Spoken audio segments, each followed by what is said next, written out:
का इलाज। Hello everyone, my self doctor संस्कृति, फिजियोथेरेपिस्ट, और आज इस वीडियो में हम डिस्कस करेंगे अबाउट ट्रीटमेंट ऑफ पैरालिसिस। जब भी हम पैरालिसिस वर्ड सुनते हैं, पेशेंट्स जनरली बहुत ज्यादा घबरा जाते हैं, उनके घर वाले भी घबरा जाते हैं, केयर टेकर्स, रिलेटिव सब बहुत ज्यादा पैनिक करना शुरू कर देते हैं कि इसको लकवा मार चुका है, अब ये बेड रिडन हो चुका है, अब जो सेल्स डैमेज हो चुके हैं वो ठीक नहीं हो पाएंगी। तो आज इस वीडियो में हम यही सब जानेंगे कि जो सी आपकी सेल्स डैमेज हो चुकी हैं उनका काम कैसे हमारा ब्रेन करता है, कैसे हमारी बॉडी फंक्शन करती है, और साथ ही साथ में लकवे का बेस्ट ट्रीटमेंट क्या है और कैसे आप जल्दी रिजल्ट्स पा सकते हैं। जब भी हम पैरालिसिस की बात करते हैं तो सबसे पहले डॉक्टर्स आपको क्या बताते हैं कि आपके ब्रेन की सेल्स डैमेज हुई है। सेकेंड क्वेश्चन पेशेंट्स की तरफ से क्या आता है कि डॉक्टर साहब जो सेल्स डैमेज हो चुकी हैं अब वो काम कैसे करेंगी, मतलब अब हमारा दिमाग काम कैसे करेगा, अब हमारे हाथ पैर मूव कैसे करेंगे, एंड इम्पॉर्टेंट हम कब तक ठीक हो जाएंगे। तो ये कुछ ऐसे क्वेश्चंस हैं जिनका आंसर आज आपको इस वीडियो में मिल जाएगा। और साथ ही साथ अगर आपको कोई और क्वेरी है, कोई और प्रॉब्लम है, तो आप नीचे दिए गए नंबर पे कॉल भी कर सकते हैं और कमेंट सेक्शन में भी अपनी क्वेरीज मेंशन कर सकते हैं। तो सबसे पहले हम जानते हैं कि पैरालिसिस है क्या। आपके ब्रेन की सेल्स का डैमेज होना, रप्चर होना, या फिर ब्रेन में क्लॉटिंग हो जाना, इससे क्या कंडीशन डेवलप होती है, पैरालिसिस यानी लकवा। अब जनरली जो हमने ट्रीटमेंट के दौरान बातें सुनी है वो क्या होती है कि आप अगर इनिशियल स्टेज में, इनिशियल 3-4 आवर्स में अगर पेशेंट्स को डॉक्टर के पास जल्दी से जल्दी लेके चले जाते हो तो आपको रिकवरी जल्दी देखने को मिलती है, रिजल्ट्स जल्दी देखने को मिलते हैं। लेकिन मैं आपको बता दूं, लेट्स कंसीडर जो पेशेंट्स गांव में है, देहाती एरिया में, जहाँ पे डॉक्टर्स इतनी जल्दी अवेलेबल नहीं होते, बहुत लंबा डिस्टेंस है, एंड समहाउ कुछ पेशेंट्स ऐसे भी होते हैं जिनको सिम्टम्स नहीं समझ में आते, तो हम उनके लिए क्या करेंगे।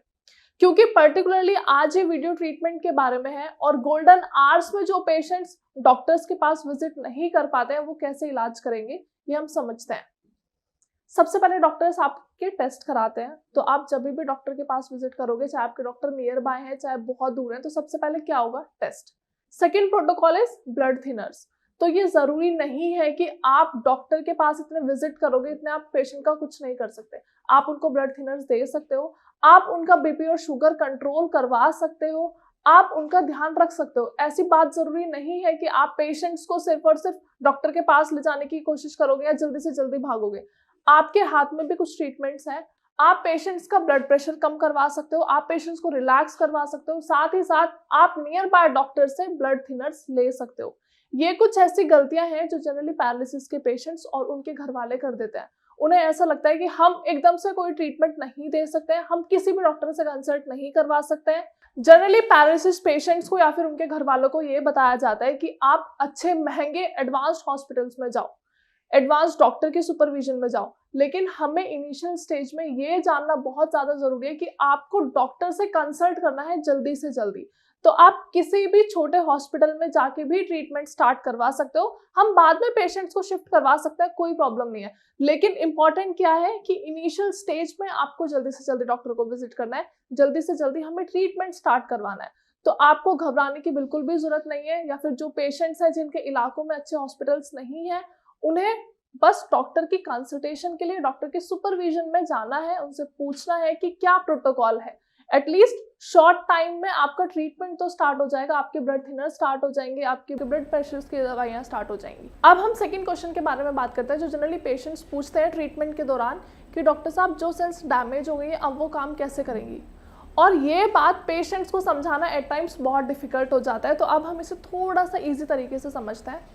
अगर आपके घर में किसी को चोट लग जाती है और वो इंसान कोई काम नहीं कर पा रहा है, वो पेशेंट कोई काम नहीं कर पा रहा है, तो उनके हिस्से का काम आप लोग करते हो, बाकी फैमिली मेंबर्स उनकी हेल्प करते हैं ताकि उनकी एक्टिविटीज़ पूरी होती चली जाए। Same with brain cells. जो ब्रेन सेल्स स्ट्रोक की वजह से, पैरालिसिस की वजह से डैमेज हो गई हैं, तो उसके आसपास की जो सेल्स हैं वो अपना काम अच्छे से परफॉर्म करती हैं।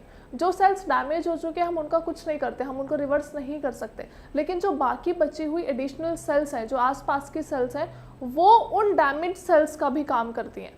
तो आपको ये नहीं सोचना है कि मेरे दिमाग की सेल्स डैमेज हो चुके हैं तो मैं अब ठीक ही नहीं हो पाऊंगा, जो पेशेंट्स जनरली सोच के बैठ जाते हैं। और उनका ट्रीटमेंट कहीं ना कहीं हैम्पर होना शुरू हो जाता है, क्योंकि जब तक पेशेंट्स मेंटली एक्टिव नहीं होंगे, जब तक पॉसिबल नहीं है कि हम पेशेंट्स की रिकवरी देख सकें।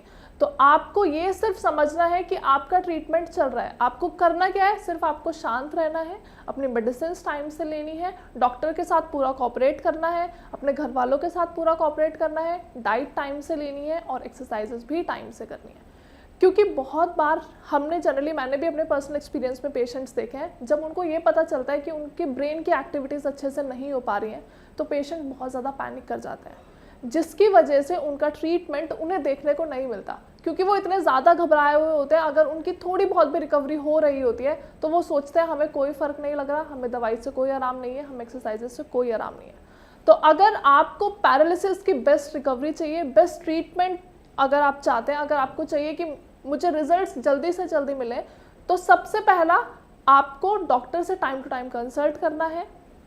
साथ ही साथ आपको डॉक्टर्स से कोऑपरेट भी अच्छे से करना है। जो भी वो आपको बता रहे हैं कि आपको इस टाइम मेडिसिन लेनी है, इस टाइम एक्सरसाइजेस करनी है, अगर आपके थेरेपिस्ट आपको एक्सरसाइजेस कराने आ रहे हैं, अगर आपके पास आपके स्पीच थेरेपिस्ट आ रहे हैं, तो you do need to cooperate. क्योंकि जब आप डॉक्टर्स के सहारे चलोगे, जब आप डॉक्टर्स की हेल्प से ठीक होते चले जाओगे, आपको रिजल्ट्स देखने को मिलेंगे, तो आपकी रिकवरी बहुत रैपिड होनी शुरू हो जाएगी। And the last thing is, आपको काम रहना है, आपको बहुत ज़्यादा डिप्रेस्ड नहीं रहना है, आपको बहुत ज़्यादा पैनिक अटैक्स नहीं आने चाहिए, क्योंकि जनरली पैरालिसिस के केसेस में हमें ये देखने को मिलता है। अगर हम पेशेंट्स को बोलते हैं कि आप 10 मिनट एक्सरसाइजेस और कर लो, तो पेशेंट बहुत जल्दी हाइपरटेंसिव हो जाता है, उन्हें ऐसा लगता है कि नहीं मैं नहीं कर पाऊंगा, मुझे नहीं करना ऐसा, और जनरली डॉक्टर्स पे भी, घर वालों पे भी और थेरेपिस्ट पे भी गुस्सा करना शुरू कर देता है। तो अगर आपको बेटर रिजल्ट्स चाहिए, अगर आपको रिकवरी बहुत रैपिड चाहिए, बहुत फास्ट चाहिए, तो आपको सारे काम खुद से करने की कोशिश करनी है। आप दवाइयों के लिए खुद याद दिलाओगे, आप एक्सरसाइजेस के लिए खुद बताओगे कि मुझे एक्सरसाइजेस करनी है, आप चलने फिरने की कोशिश करोगे, साथ ही साथ अपना बॉडी नॉर्मल रखोगे। आपको बहुत ज़्यादा गुस्सा नहीं करना है, आपको कामली डॉक्टर्स की बातें सुननी है और घर वालों की बातें सुननी है। आई होप वीडियो में मैंने जो भी बातें बताई हैं, जो भी आपके साथ डिस्कस किया है कि अगर आप अर्ली गोल्डन आवर्स में ट्रीटमेंट नहीं ले पाते हैं तो आपको क्या करना है, ये सब बातें आपको समझ आई होंगी। अगर वीडियो के रिगार्डिंग कोई भी क्वेरी है या आपके माइंड में कोई भी क्वेश्चन है रिगार्डिंग पैरालिसिस, आप पैरालिसिस के पेशेंट हैं, आपको कभी पहले लकवा हुआ है 10 साल 12 साल पहले, या फिर अभी इनिशियल अगर आप लकवे के मरीज़ हैं, तो you can just directly call us on the number given below. साथ ही साथ आप कमेंट सेक्शन में भी अपनी क्वेरीज मेंशन कर सकते हैं। हमारे श्रेयास के डॉक्टर्स आपको बेस्ट कंसल्टेशन प्रोवाइड करेंगे, साथ ही साथ best medicine with best diet chart आपको प्रिस्क्राइब करेंगे। Thank you so much.